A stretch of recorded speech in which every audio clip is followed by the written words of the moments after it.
read my little intro here. You ready? I'm going to give you a little introduction. It's okay, you can stand right there. Yeah, that's good. That's perfect. I'll stand over here. You know what, I'm going to stand over here. It's more comfortable over here. All right, Nina.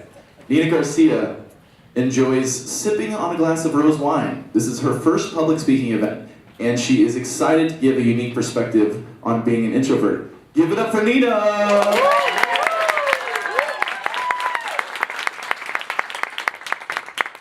Hi, I'm Nina. Hi. Hi. So, according to Diane Cameron, introverts crave meaning. So, party chit-chat such as this feels like sandpaper to our psyche. Sorry, I'm a little nervous. You got it! As you can tell, I am an introvert. I'm hoping to come out of my own shell. I am here today to prove that. Good job, girl. What is an introvert? An introvert is defined as a shy, reticent person, someone who does not reveal one's thoughts or feelings readily. Maybe someone that you know, or it could be anyone in this room. How do you function as a working class member of society if you don't talk? I know I get asked this question all the time.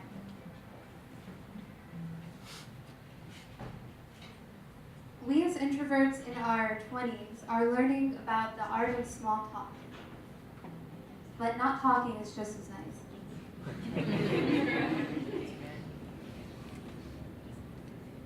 And there are two ways that as introverts feel fulfilled in this existential life. One is a belief in something, and the other is curiosity. Personally, I do have a belief in God, and that helps me to stay grounded. I know that us introverts have our own personal reasons for believing in whatever it is that we believe in. As one said in Alice in Wonderland, if everybody minded their own business, the world would go around a great deal faster. You may have a family member or a friend that is an introvert. Here are some characteristics to define your friend or family member. There are a lot of times you feel like you're faking it when you network. For example, when I was in art school at Columbia College, Chicago, I definitely was given the advice to network with other people, and I failed miserably at it.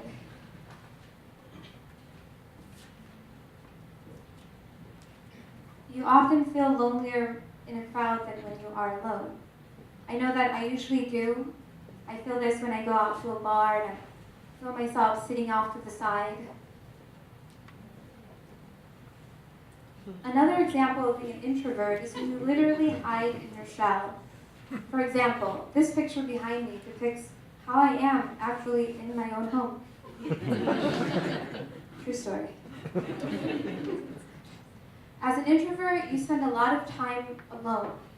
You may find yourself bored or miserable, but I actually am not, so I think I got the better end of the stick. Sometimes as an introvert, your inner monologue just won't shut off. You may spend too much time alone, and you're reminded of that one time that you embarrassed yourself in front of a guy that was really cute.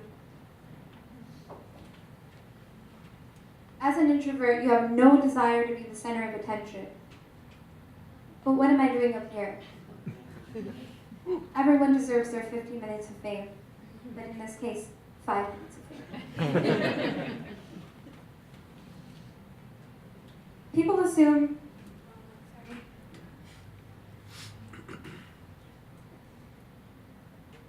as introverts, it's very hard for us to make friends sometimes. The people who were actually shown in the photo took several years for me to become friends with.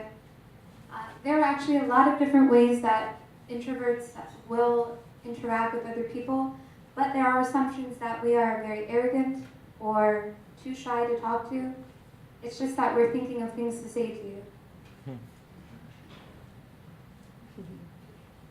as an introvert, it may be kind of hard to speak to a guy or someone that you find interesting. I know this happens to me a lot. Overall, I'm going to say if you have a friend or a family member whom you know is introverted, you definitely want to try to see it from their perspective, and you should be fine. Anyways, thank you so much for listening to this conversation. I appreciate it. And, hope that you have a good rest of your night.